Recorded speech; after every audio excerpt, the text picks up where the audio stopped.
आगमन आहे काय थोड्याच वेळात जरा सुरुवात होत आहे.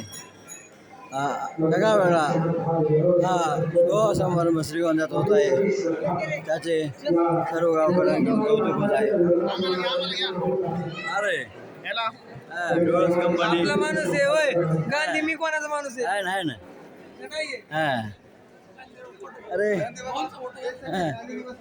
अरे माझी खुर्ची कुठे गेली? चाळून घेतला. काढून घ्या ना. अर्धा नका घेऊ, फुल घ्या. चला माझी खुर्ची कुठे गेली? अरे माझी खुर्ची, अरे माझ्या खुर्चीवर कोण बसलं?